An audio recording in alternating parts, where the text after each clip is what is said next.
बिस्मिल्लाहिर्रहमानिर्रहीम। अस्सलाम वालेकुम नाज़रीन, आप यूट्यूब चैनल देख रहे हैं। मैं इमरान खान हूँ। नाज़रीन, एक बड़ा अफसोसनाक वाक़या पेश आया। ये पेशावर का थाना अरमड़ का इलाका है और उसकी हदूद में मुफ्ती मुनीर शाकिर साहब शहीद हो गए हैं। अब ये जो मुफ्ती साहब हैं, ये किसी तारुफ के मोहताज नहीं है। पूरा खैबर पख्तूनख्वा उन्हें जानता है। जो लोग पश्तो बोलते हैं उनको आइडिया है।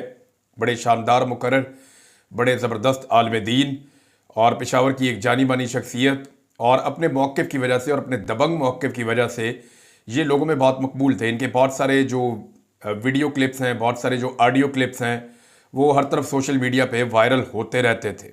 और जिसकी वजह ये है कि ये एस्टेब्लिशमेंट की पॉलिसीज़ के ऊपर बहुत खुलकर तनकीद करते थे। जब ये मंजूर पश्तीन साहब की पार्टी ने एक बहुत बड़ा इकट्ठ किया था अक्टूबर में, तो उस वक्त भी ये काफ़ी मुतहर्रिक थे। फिर आर्मी चीफ ने जब कुरानी आयात सुनाकर हवाला दिया, तो उसके बाद इन्होंने बहुत तनकीद की थी पाकिस्तान के आर्मी चीफ के ऊपर। ख़वातीन के एहतराम के हवाले से जब उन्होंने बात की, पाकिस्तान के army chief general Asim Munir साहब पे मुफ्ती मुनीर शाकिर साहब एक नक्काद के तौर पे उनके खिलाफ याद रखे जाते हैं, और इन्होंने बहुत तनकीद की आर्मी चीफ साहब के ऊपर। उसके बाद DGI-SPR पे इन्होंने बहुत तनकीद की, उनके बयानात पे उन्होंने बहुत तनकीद की, और ह्यूमन राइट्स के लिए ये आवाज़ें उठा रहे थे। इमरान खान साहब के मामलात में ये आवाज़ें उठा रहे थे। जो जुल्म, ज़्यादती और बर्बरियत की जा रही है पाकिस्तान में, उसके खिलाफ ये आवाज़ें उठा रहे थे। तो मुफ्ती मुनीर शाकिर साहब एक इख्तलाफी आवाज़ थे, एक इंडिपेंडेंट आवाज़ थे, और एक नज़रियाती आवाज़ थे जो एस्टेब्लिशमेंट के जुल्म और जबर का निशाना बनने वालों के साथ खड़े हो रहे थे। अब DGI-SPR ने जब ये बात की थी ना कि आपको जहेज़ में मिले हैं ये सारे मादनियात, तो इस पे इन्होंने बड़ी ज़बरदस्त एक तकरीर की थी और बहुत ज़्यादा तनकीद की थी DGI-SPR पे। कुछ इंटरव्यूज़ भी इनके बड़े वायरल हुए थे। थोड़े दिन पहले इन्होंने कहा जी कि मेरी जान खतरे में, और थोड़े दिन पहले इन्होंने बताया कि उन्हें धमकियां मिल रही हैं, और वो बताते हैं कि उनको धमकियां दी जा रही हैं कि वो अपने मौक़िफ़ के हवाले से लचक पैदा करें। लेकिन मुफ्ती साहब ने अपने मौक़िफ़ के हवाले से लचक पैदा नहीं की, और पश्तूनों की नज़र में या पश्तून नौजवानों की नज़र में उनकी बड़ी अहमियत और बड़ी वक़्त थी। लेकिन अब वो कत्ल हो गए हैं। एक धमाका किया गया, और उस धमाके के नतीजे में दीवार के पास ID लगाई गई है। फिक्स एक बम किया गया था, और मुफ्ती साहब जब वहाँ करीब थे तो धमाका किया गया, जिसके नतीजे में मुफ्ती साहब शहीद हो गए। उनकी जो फैमिली है वो बहुत परेशान है। जितने खैबर पख्तूनख्वा में लोग हैं, वहाँ पे ये एक बहुत बड़ी खबर की तरह फैली है। लोग इसके ऊपर मजम्मत कर रहे हैं, इसके ऊपर आवाज़ उठा रहे हैं। फजलुर रहमान साहब ने इसके ऊपर बहुत तनकीद की है, हुकूमत को आड़े हाथों लिया है, एस्टेब्लिशमेंट को आड़े हाथों लिया है।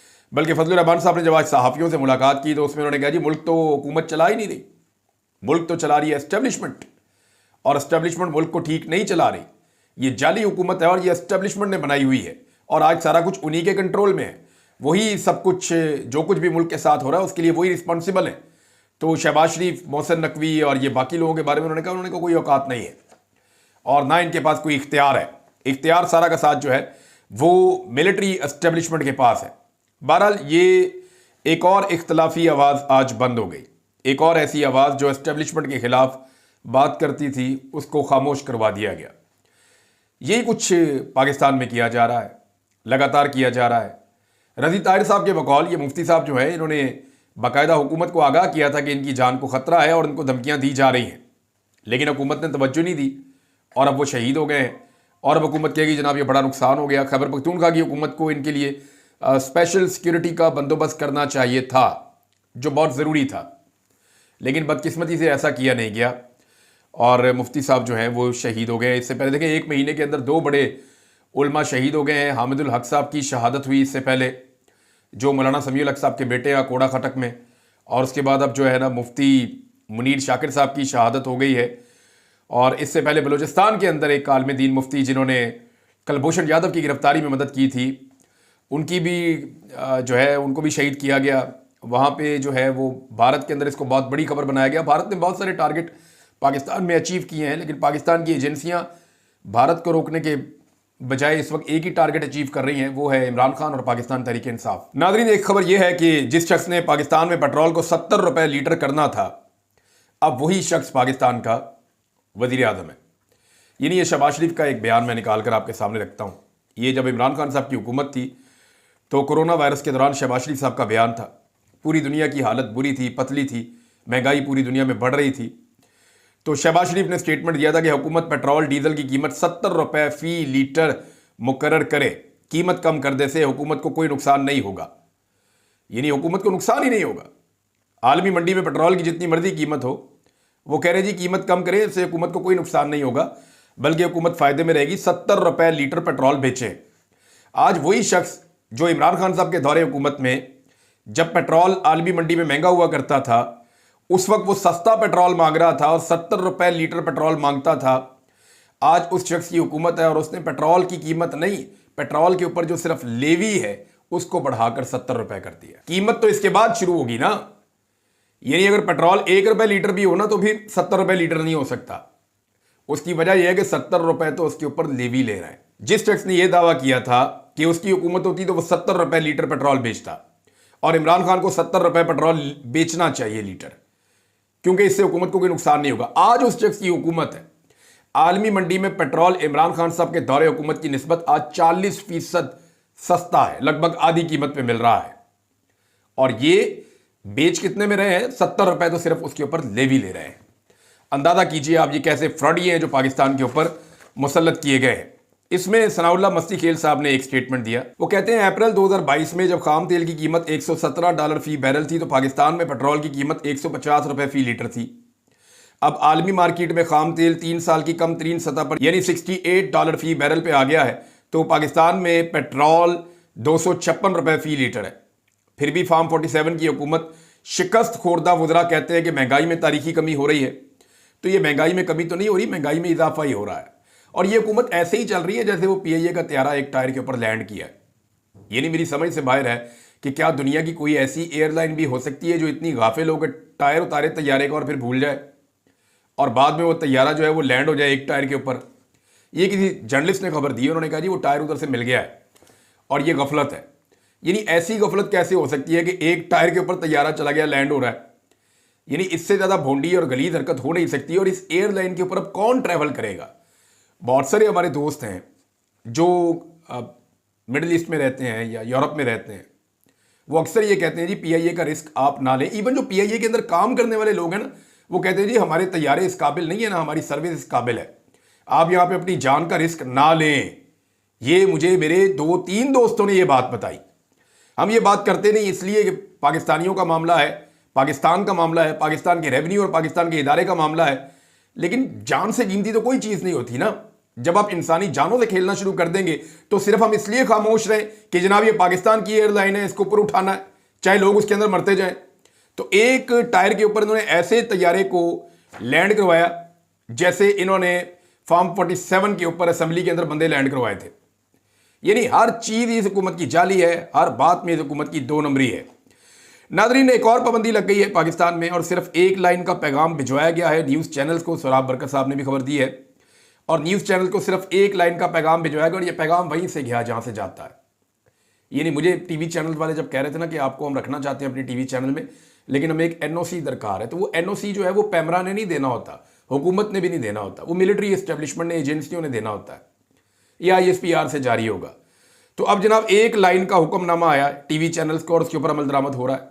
देख लेते हैं ना कौन सा टीवी चैनल उन्हें दिखाता है कि इम्तियाज गुल is banned from appearing on television, कि अब इम्तियाज गुल साहब को बैन कर दिया गया है, टेलीविजन पे उनको नहीं दिखाया जाएगा। वजह क्या है? इम्तियाज गुल साहब ने एक स्टेटमेंट दिया था जब अमेरिका को पकड़ के हवाले किया गया था शरीफुल्लाह को, तो उन्होंने कहा था कि ये एक कामयाबी के तौर पे आप देख रहे हैं, लेकिन ये पाकिस्तान के लिए एक नेगेटिव खबर है कि पाकिस्तान को दहशतगर्दों और दहशतगर्दी के साथ जोड़ा जा रहा है। उन्होंने बवक्त इस मामले को उठाया था और उसके बाद एक नया नैरेटिव बना था। तो इम्तियाज गुल साहब पे बहुत गुस्सा है जनाब एस्टेब्लिशमेंट को, और उसके बाद उनके स्टेटमेंट्स, क्योंकि वो तनकीद करते हैं हुकूमती पॉलिसीज़ पे, एस्टेब्लिशमेंट की पॉलिसीज़ पे, लिहाजा उनको भी अब दीवार के साथ लगा दिया गया और उनको भी जनाब अब मना कर दिया गया कि किसी सूरत भी इम्तियाज गुल साहब अब टीवी चैनल पे दिखाई नहीं देंगे। फिलहाल ये दावा है। नाज़रीन, खैबर पख्तूनख्वा में धमाके हुए, मैंने आपको रिपोर्ट किए कि ग्रेनेड्स के साथ जो है वो धमाके किए गए, आलम दीन जो है उनको शहीद कर दिया गया। थोड़े दिन पहले एक और आलम दीन को भी शहीद किया गया था। अब कोयटा के अंदर इस वक्त इतला आ रही है कि 3 ज़ोरदार धमाके हुए हैं जिनमें 7 अहलकार ज़ख्मी और 1 शहीद हो गया है। ये रात गए इतला आई है कोयटा के अंदर दहशतगर्दी के वाक़यात हो रहे हैं। इस्लामाबाद में खुदकुश बम्बारों के दाखिले की इतलात भी सर्कुलेट कर रही हैं जबकि लाहौर में 2 खुदकुश बमबार दाखिल हुए, जिनमें से एक पकड़ा गया है, दूसरे के बारे में अभी तक कोई इन्फॉर्मेशन हमारे पास नहीं है। तो इस किस्म की चीज़ें जो हैं वो फ्लोट कर रही हैं। दहशतगर्दी पाकिस्तान में एकदम बढ़ती चली जा रही है, लेकिन सबकी तवज्जो इस दहशतगर्दी की तरफ नहीं है, बल्कि हुकूमत की तवज्जो इस बात पर है कि किसी तरह भी करके इमरान खान साहब को या उनकी पार्टी को रोका जाए। नादरीन, वॉइस ऑफ अमेरिका ने बड़े अहम सवालात उठा दिए हैं ये जो दहशतगर्दी का वाक़या हुआ इसको लेकर के।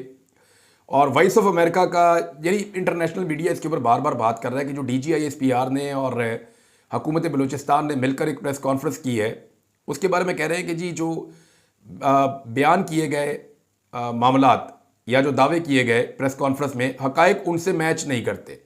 एनी शाहिदीन कुछ और बातें बता रहे हैं, मुसाफिरों ने जो कहा वो कुछ और है, और जो DGISPR ने और सरफराज बुगटी ने कहा वो कुछ और है। जबकि अभी तक बहुत सारे ऐसे लोग हैं जो मिले ही नहीं हैं, जिनके बारे में पता ही नहीं चला कि वो लोग गए कहाँ पे। और इस बारे में बहुत सारे लोकल सहाफ़ी भी आवाज़ें उठा रहे हैं। वॉइस ऑफ अमेरिका ने आवाज़ उठाई है, कुछ और आलमी मीडिया इसके ऊपर बात कर रहा है। इंडियन मीडिया तो इसके ऊपर प्रोपेगेंडा वो तो करते ही रहते हैं, लेकिन ये सारी चीज़ें जो हैं वो यहाँ पे आप देख सकते हैं। नादरीन, एक मौलाना तारिक जमील साहब का स्टेटमेंट आया, और मौलाना तारिक जमील साहब वो वाहिद शख्सियत हैं जिन्होंने कहा कि उन्हें यकीन था कि इमरान खान जेल काट लेगा। यानी इससे पहले हमने जिसका भी इंटरव्यू सुना, जिस बहरूपिये का हमने इंटरव्यू सुना, उसने यही कहा, उन्हें जी नहीं, मुझे नहीं लगता था कि इमरान खान जेल काट सकता है या कैद काट सकता है। मैं आपको पहले दिन से ये कह रहा हूँ कि इमरान खान कैद काट लेगा। ये जिस इमरान खान को पुराना जानते हैं वो कोई और था, ये इमरान खान एक मुख्तलिफ आदमी है। मेरी इमरान खान साहब से बात हुई है, जिस एतमाद के साथ वो जेल में जाने और जेल की कैद काटने के लिए अपने आप को ज़हनी तौर पर तैयार कर रहे थे, ये आदमी हार नहीं मानेगा। मौलाना तारिक जमील साहब ने कहा कि इमरान खान सच्चा, दयानतदार और मोमिन आदमी है। मुझे यकीन था कि वो ये कैद काट लेगा। अगर अडयाला जाकर उससे मिलने का मौका मिला तो कहूँगा शाबाश, कमाल कर दिया तुमने, तारीख बदल दी। और दूसरे जो बहरूपिये हैं या को मौलवी हैं या इधर उधर से जो लॉन्च किए जाते हैं, वो कहते हैं जी वो तो ये प्रोपेगेंडा कर रहे थे कि इमरान खान जो है वो डर जाएगा, इमरान खान जो है वो भाग जाएगा, इमरान खान जो है वो बुज़दिल है, हार मान जाएगा। ये सारी बातें वो करते थे, लेकिन अब वो सारे अपने बेचारे गोंगलों से मट्टी झाड़ते हैं। अब उन्हें शर्म भी नहीं आती, माफ़ी भी नहीं मांगते इमरान खान से कि हमने तुम्हारे खिलाफ प्रोपेगेंडा किया। लेकिन मौलाना तारिक जमील साहब कहते हैं जी मुझे पहले दिन से यकीन था कि इमरान खान ये जेल काट लेगा। नादरीन, एक और बड़ी इंपॉर्टेंट ख़बर है, ये मैं आपके साथ शेयर करना चाह रहा था। मैंने आपको इससे पहले एक वीलॉग में कहा भी था कि मैं जो पाकिस्तान चाइना इकोनॉमिक कॉरिडोर है उसके ऊपर बात करना चाहता हूँ, आपके साथ कुछ हकायक शेयर करना चाहता हूँ। तो यहाँ मैंने वो चीज़ें निकाल कर रखी हैं। अब यहाँ से मैं आपको दिखाता हूँ, जो मैप नंबर 1 है, इसको अगर आप देखते हैं, ये ज़रा मैप मैंने आपके सामने रखा है, इसको आप देखें। चाइना ने एक इनिशिएटिव शुरू किया इससे चंद साल पहले, और ये उनकी दहाइयों की, कई दहाइयों से जो वो मेहनत कर रहे हैं, ये उसका नतीजा है। चाइना ये चाहता है कि उनका माल दुनिया के हर कोने में पहुंचे, क्योंकि दुनिया में सबसे ज़्यादा प्रोडक्शन अब चाइना कर रहा है। वो ये चाहता है कि उनकी इलेक्ट्रिक गाड़ियां हों या उनका इक्विपमेंट हो, घर में इस्तेमाल होने वाला सामान हो, खाने पीने की चीज़ें हो, मसनूई चीज़ें हो, इस्तेमाल की चीज़ें हो, कुछ भी हो, दुनिया में हर जगह पे जहां सारिफीन मौजूद हैं वहां पे डायरेक्ट चाइना का माल पहुंचना चाहिए। उसके लिए चाइना ने एक मनसूबा बनाया जिसको बेल्ट एंड रोड का मनसूबा कहते हैं। इसमें चाइना ने ज़मीन के ऊपर बहुत सारे रास्ते बनाने थे जहाँ से वो अपना माल दूर दराज के मुल्कों तक ले जाता, और इसके अलावा चाइना ने समंदर के अंदर भी कुछ बंदरगाहों को इस्तेमाल करना था ताकि दुनिया के साथ उसकी कनेक्टिविटी बढ़ जाए। अब चाइना ने इसको नाम दिया बेल्ट एंड रोड इनिशिएटिव। इसके ज़रिए से चाइना ने जाना कहाँ कहाँ था वो मैं आपको बता देता हूँ। एक तो चाइना ने जाना था यूरोप, एक उसने पहुँचना था रशिया, सेंट्रल एशिया, यूरोप, और उसके बाद अफ्रीका में। ये था चाइना का पूरा मिशन कि एशिया में हर तरफ उसका माल जाए, जैसा कि ये आपका ईस्ट एशिया के ममालिक हैं, थाईलैंड, इंडोनेशिया, मलेशिया, इस तरफ भी उसका माल जाए। उसके बाद जो रशिया है या रशिया से अलग होने वाली स्टेट्स हैं जिनको सेंट्रल एशिया आप कहते हैं, वहाँ पे उसका माल जाए। ईस्टर्न यूरोप में उसका माल जाए, और फिर जो यूरोप है, जर्मनी तक, फ्रांस तक, वो उसका माल वहाँ पे पहुँचे। ये इसका प्लान था। जबकि मिडिल ईस्ट के अंदर भी चाइना टारगेट कर रहा था मार्केट को कि यहाँ पे भी हमारा माल जाना चाहिए, और इसके साथ साथ चाइना का जो बड़ा एक मंसूबा था वो पूरे के पूरे अफ्रीका की मार्केट को कैप्चर करने का था।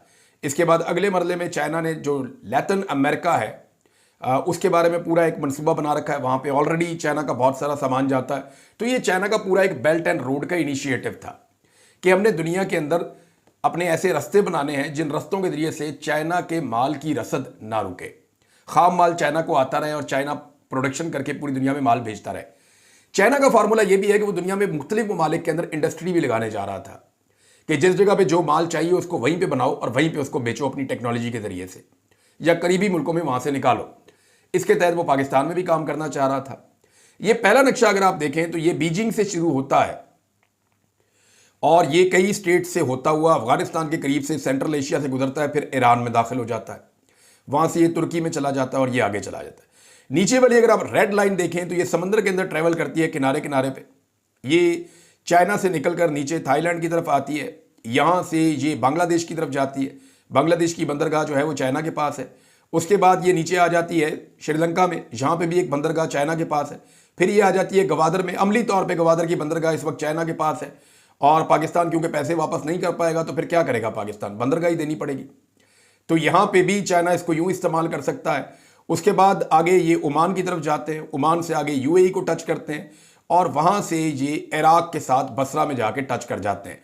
और फिर यही लाइन जो है वो ओमान में स्टे करने के बाद नीचे निकलती है और अफ्रीका के ममालिक को जाके टच करती है और पूरा बरे आजम अफ्रीका फिर ये आगे से कवर करते हैं। तो ये है जनाब इसकी पहली पिक्चर जो आपने देखी। ये दूसरा नक्शा आप देखिए, इसमें आपको और क्लैरिटी के साथ नजर आएगा। जो ऊपर येलो वाला है ये बेल्ट एंड रोड इनिशिएटिव है। इसमें आप गौर करें तो अब ये नए नक्शे के मुताबिक अफगानिस्तान में दाखिल हो रहे हैं। अफगानिस्तान में जब से ये नई हुकूमत बनी है तो इन्होंने एंगेजमेंट की है चाइना के साथ और अब अफगानिस्तान ने भी बेल्ट एंड रोड के लिए अपने मुल्क से जगह दी है चाइना को। तो चाइना अफगानिस्तान को भी इस्तेमाल करेगा। उसके साथ साथ जो तुर्कमेनिस्तान, उज़्बेकिस्तान, किर्गिस्तान, ताजिकिस्तान, इन सारे मुल्कों में से गुजरता हुआ, इवन मंगोलिया में से भी गुजर रहा है, तो ये पहुंचेगा इस्तांबुल और वहां से फिर मॉस्को की तरफ और मॉस्को से आगे फिर यूरोप में दाखिल होगा और बेल्जियम की तरफ जाएगा, नीचे से इटली की तरफ जाएगा। और जो ग्रीन वाली आपको लाइन नजर आ रही है ये सारे समुद्री रास्ते हैं, ये भी यूरोप को जाके टच करेंगे और कीनिया में नीचे अफ्रीका तक पहुंचेंगे। फिर यही माल जो है वो आपका साउथ अफ्रीका तक भी जाएगा। ये नेक्स्ट जो तीसरा मैप है इसको आप देखें तो आपको आइडिया हो जाएगा कि यूरोप को कैसे घेरा है। ये जो ऊपर करके आपको एक पूरा एक मुंह सा नजर आ रहा है रेड कलर का नक्शे के अंदर, तो इसको अगर आप गौर से देखें तो आपको पता चल जाएगा कि यूरोप को किस तरह से चाइना घेर रहा है। हमारी जितनी भी मसनूआत हैं वो यूरोप में पहुंचनी चाहिए, हमारे रास्ते जो है वो यूरोप के साथ भी खुलने चाहिए। ये जो डॉटेड लाइंस हैं ये बहरी जहाज़ों का रास्ता है और ये जो रेड लाइन है ये कॉरिडोर है, यानी ये इसके ऊपर ट्रक चलेंगे, कंटेनर्स चलेंगे, तो ये वो वाला रास्ता है। अच्छा, पाकिस्तान के अंदर आप ये देखें ग्रीन लाइन आपको नजर आ रही है जो गवादर में जा रही है काशगर से शुरू होकर, ये है सी पैक, पाक चाइना इकोनॉमिक कॉरिडोर, ये सी पैक है जनाब। अब इस सी पैक का क्या चाइना को कोई फायदा होगा? देखें पाकिस्तान अपने आप को गेम से आउट करता चला जा रहा है। वो कैसे कर रहा है जरा अगला नक्शा आप देखें फिर मैं आपको बताता हूं। ये नेक्स्ट मैप के अंदर अगर आप देखें तो अफगानिस्तान के अंदर या अफगानिस्तान के ऊपर वाले जो ममालिक हैं इसके अंदर इस्तांबुल में, तुर्की में, एथेंस में, वेनिस में, जर्मनी में, मॉस्को में, हर जगह पे चाइना अपना बेल्ट एंड रोड का इनिशिएटिव ये ब्लू लाइन में लेकर गया है। और जो रेड लाइन है या जिसको आप पिंक लाइन कह सकते हैं ये समुद्री रस्तों से यूरोप तक भी जा रहा है, अफ्रीका तक भी जा रहा है, सेंट्रल एशिया नहीं पाकिस्तान को ग्वादर को टच कर रहा है और उसके बाद ये गल्फ ममालिक तक यानी जो अरब ममालिक है वहां तक भी जा रहा है। तो ये आपने चारों मैप देख लिया। पाकिस्तान ने किया गया, पाकिस्तान ने अपनी पॉलिसी को बदला। मैं आपको बार बार ये कहा करता था आज से चंद साल पहले तक कि एक बहुत बड़ा पाकिस्तान के पास मौका है और चाइना के लिए एक सबसे छोटा रास्ता बनने जा रहा है। ये जो इतने लंबे रास्ते चाइना अबूर कर रहा है पाकिस्तान के लिए, गवादर की बंदरगाह और ये जो सी पैक का रोड है ये सबसे छोटा रास्ता बन जाएगा। लेकिन पाकिस्तान ने अमेरिका की बातों में आकर अमरीकी जंग का हिस्सा बनना पसंद किया, जिसकी वजह से पाकिस्तान के कुछ ताल्लुकात मुल्कों के साथ ख़राब हो गए और उसके बाद पाकिस्तान में एक अनारकी का दौर शुरू हो गया। उस अनारकी के दौर में पाकिस्तान में दहशतगर्दी बढ़ती चली गई। चाइनीज़ जो जितने भी इंजीनियर थे उनके ऊपर बहुत सारे अटैक्स हुए, बहुत सारे हमले हुए, हालात इतने ज़्यादा ख़राब हो गए कि अब पाकिस्तान के अंदर ट्रैवल करना मुश्किल है। गवादर में जो इंटरनेशनल एयरपोर्ट बनाया गया, चाइना ने वहाँ पे ये बनाया, बहुत बड़ा एयरपोर्ट है, मैंने वो देखा भी है। तो गवादर एयरपोर्ट के ऊपर जो इंटरनेशनल लेवल का एयरपोर्ट है, कहा जा रहा था कि एयरपोर्ट बनेगा तो गेम चेंजर हो जाएगा। कोई एक इंटरनेशनल फ्लाइट अभी तक गवादर एयरपोर्ट के ऊपर नहीं उतरी। इतने महीने हो गए इफ्तिताह करके आ गए ये। क्यों नहीं उतर रही इंटरनेशनल एयरपोर्ट के ऊपर इंटरनेशनल फ्लाइट्स ग्वादर में? उसकी वजह यह है कि आप दुनिया में अकेले होते जा रहे हैं। ओमान जो ग्वादर के बिल्कुल सामने वाक़ है, क्योंकि पाकिस्तान ने ग्वादर का जो ये जजीरा है ये ओमान से लिया था, पहले ये ओमान की मलकियत होता था। अगर आप ओमान में खड़े हो जाएं समंदर के किनारे मखसूस जगहों पे तो आपको ग्वादर नज़र आता है। और अगर आप ग्वादर में ऊपर जाके जहाँ वो पीसी होटल बना हुआ है वहाँ टॉप पे जाके आप खड़े हो जाएं तो वहाँ से आपको ओमान की लाइटें रात के वक्त आपको नज़र आती हैं।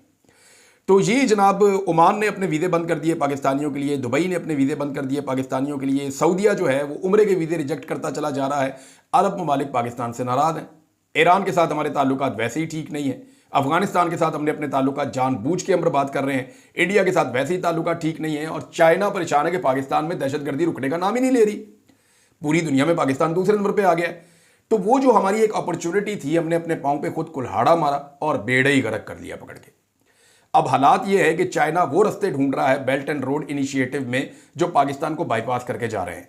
मैक्सिमम होगा पता कि आने वाले दिनों में अगर हमने अपना किबला ठीक ना किया और अगर हम पाकिस्तान के अंदर अमनो अमान लाने में हम कामयाब ना हुए और पाकिस्तान के अंदर कॉन्फिडेंस वापस रीबिल्ड ना किया, पाकिस्तान में सियासी और माशी इस्तेहकाम ना आया, अमनो अमान ना आया, तो फिर चाइना बारों बार रास्ते ढूंढेगा और वो सिर्फ आपकी ग्वादर की बंदरगाह को इस्तेमाल करेगा।